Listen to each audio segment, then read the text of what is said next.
श्री कृष्णाय नमः। श्री गोपी जन वल्लभाय नमः।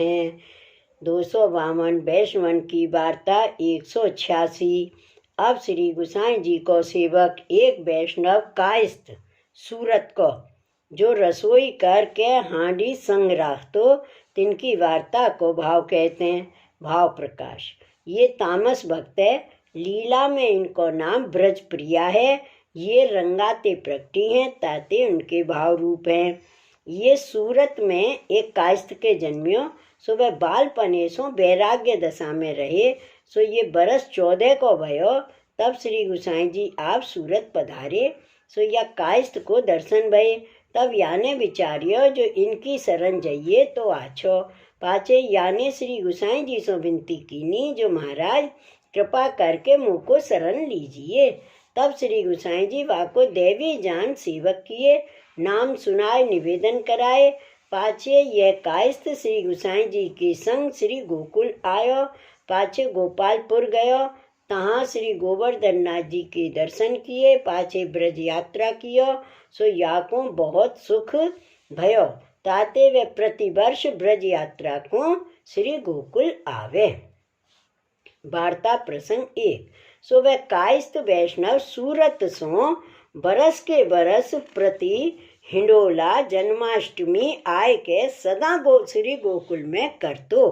पाछे ब्रज यात्रा करतो। सो एक समय वह काम बन गयो, तब वहाँ सो एक हांडी ल्याय के दार करी। पाछे बाटी करके भोग धरी। सो दार ठलाए के कटोरा में भोग धरी। पाछे हांडी को धोए के रज लगाए कामर में बांध के रूख में धर के पाछे भोग सराय महाप्रसाद लियो। पाछे कपड़ा पहन के चलियो। सो ऐसे सदैव ब्रज यात्रा करके पाछे अपने घर सूरत आवतो। पर वह हांडी संग ही ल्यावतो और ब्रज में आवे तब हु संग ही ल्यावे, ताही में दार करे। सो एक समय वे वैष्णव श्री गोकुल आयो। तब श्री गुसाई जी आगे दंडवत करी।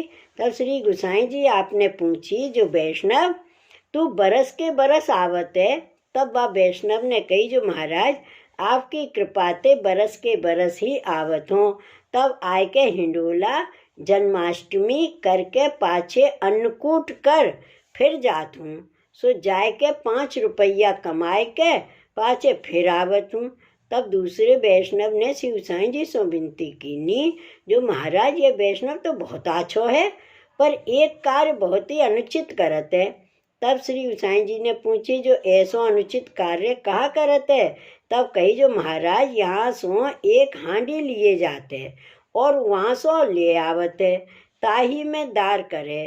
तब श्री गुसाई जी आपने वह वैष्णव से पूछी जो क्यों रे तू ऐसे ही करत है। तब वह वैष्णव ने विनती करी जो कृपानाथ ऐसे ही करत हो। तब आपने आज्ञा करी जो ये मारक की रीत नहीं। तब वह वैष्णव ने श्री गुसाई जी से विनती करी जो महाराज मेरे ब्रज रज की हांडी है सो सोना की है, और कृपानाथ मेरे बरस दिन में आयवो और जायवो तामे 5 रुपया मेरे सहज में लग जाए।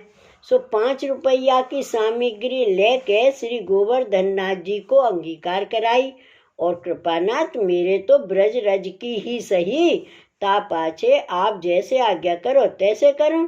तब श्री गुसाई जी आपने आज्ञा करी सब वैष्णवन सो जो यह करे सो तुम मत करियो, या की देखा देखी या के भाव सो यह करे सो सही, तुम इनको कछु कहियो मती। सो श्री गुसाई जी या की बात सुन के बहुत प्रसन्न हुए, और प्रसन्न हो के आपने आज्ञा करी जो देखो वर्ष के वर्ष प्रति ब्रज में आयो या को बड़ो भाग्य है, और या को भाव देखो ब्रज रज को भाव या ही ने जानियो है। और 5 रुपया लाए हांडी के बचाए के श्री गोवर्धन नाथ जी को सामग्री अंगीकार करावत है। सो यह वैष्णव धन्य है। या प्रकार आपने या वैष्णव की बहुत सराहना करी। तब वे सब वैष्णव प्रसन्न भये जो यह वैष्णव देवी है। भाव प्रकाश।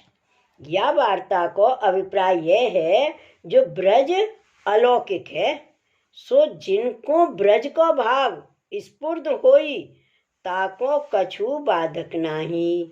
और जो कोऊ देखा देखी करे तो बाको अपराध लगे। बहिर्मुख होई और येहू जताए, जो वैष्णव भगवदीय की क्रिया नाही देखनी। सो वह वैष्णव श्री गुसाई जी को ऐसो परम कृपा पात्र भगवदीय हतो, ताते इनकी वार्ता को पार नाही। सो कहाँ ताई कहिए। शिवल्लभाधीश की जय। श्री गुसाई जी परम दयाल की जय। श्री गोवर्धन नाथ की जय। जय जय श्री गोकुलेश, जय जय श्री गोकुलेश।